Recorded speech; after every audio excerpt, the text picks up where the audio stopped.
En 1977, le gouvernement Lévesque fait adopter la Charte de la langue française, aussi connue comme la Loi 101, qui vient remplacer la Loi 22. Celle-ci assure la primauté du français au Québec et vise à restreindre l'accès à l'école anglaise. Ainsi, seuls les enfants dont un des parents a reçu l'enseignement primaire en anglais au Québec peut y accéder, c'est pourquoi on surnomme cette disposition Clause Québec. Toutefois, au début des années 1980, certains groupes anglophones estiment que la loi 101 est discriminatoire à leur égard. En 1982, Alliance Québec, un groupe de pression, est fondé pour défendre les droits de la minorité anglophone québécoise. En 1984, à la suite d'une contestation judiciaire, la Cour suprême du Canada juge que la clause Québec est inconstitutionnelle puisqu'elle entre en contradiction avec la Charte canadienne des droits et libertés de 1982. Le gouvernement Lévesque doit modifier la loi. C'est ainsi que la clause Québec devient la clause Canada. L'accès à l'école anglaise est dorénavant permis aux enfants dont un des parents a reçu l'enseignement primaire en anglais au Canada. Malgré cet assouplissement, la loi oblige toujours les immigrants à envoyer leurs enfants à l'école francophone, ce qui assure la francisation des immigrants de deuxième génération qu'on surnomme les enfants de la loi 101. L'enjeu de la langue d'enseignement est revenu dans l'actualité au cours des années 2000, avec le débat sur les écoles passerelles.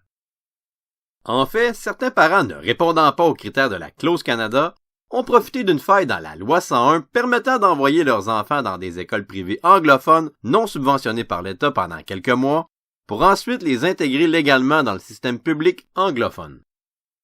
Ce stratagème est interdit par une loi en 2002, mais la Cour suprême du Canada invalide celle-ci en 2009. Le gouvernement doit alors faire adopter une nouvelle loi qui encadre cette pratique plutôt que de l'interdire.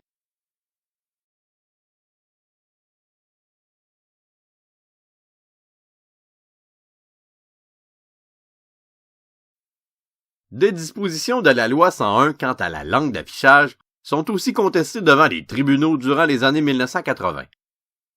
Cette dernière stipule qu'au Québec, l'affichage public et commercial doit se faire en français seulement.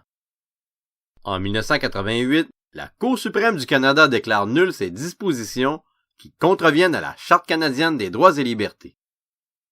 Le gouvernement Bourassa est forcé de réviser à nouveau la Charte de la langue française. Pour ce faire, il fait adopter la loi 178. Cette dernière interdit toujours l'affichage dans une autre langue que le français à l'extérieur des commerces, mais elle permet l'affichage dans une autre langue à l'intérieur de ceux-ci, mais à la condition que le français soit prédominant. Loin de clore le débat, la loi 178 attise les tensions au Québec et mène à la fondation du Parti égalité. De plus, dans le contexte politique où les provinces doivent ratifier l'accord du lac Meach, la loi 178 suscite du mécontentement dans le reste du Canada.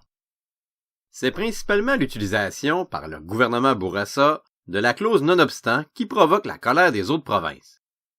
Cette clause permet de déroger, pour une période de 5 ans, à certains articles de la Charte canadienne des droits et libertés, tout en évitant d'éventuelles contestations judiciaires.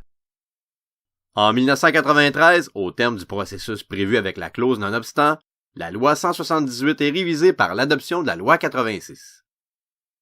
L'affichage en anglais est dorénavant permis sur les enseignes et dans la publicité à l'intérieur ainsi qu'à l'extérieur des commerces, à la condition que le français soit nettement prééminent.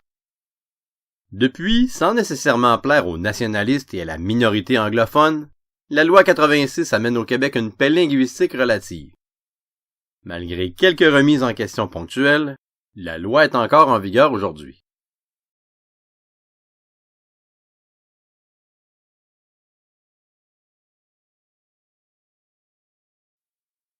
Actuellement, environ 70 langues autochtones sont parlées au Canada.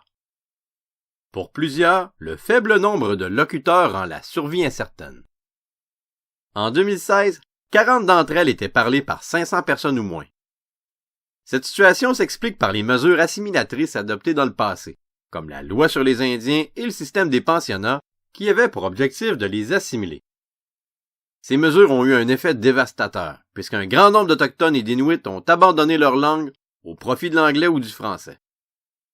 De 1950 à 1980, le nombre de personnes ayant une langue maternelle autochtone est en chute libre. Ce déclin explique pourquoi les Autochtones et les Inuits de plusieurs communautés prennent des mesures afin de préserver leur langue. Par exemple, ils profitent des connaissances des aînés pour offrir des cours de langue ou pour rédiger des dictionnaires. Avec le même objectif, des collèges et des universités mettent sur pied des programmes afin d'enseigner les langues autochtones. Au niveau politique, en 2019, le gouvernement libéral de Justin Trudeau dépose la loi sur les langues autochtones. Celle-ci a été rédigée en partenariat avec les principaux concernés afin de revitaliser et de mieux protéger celles-ci.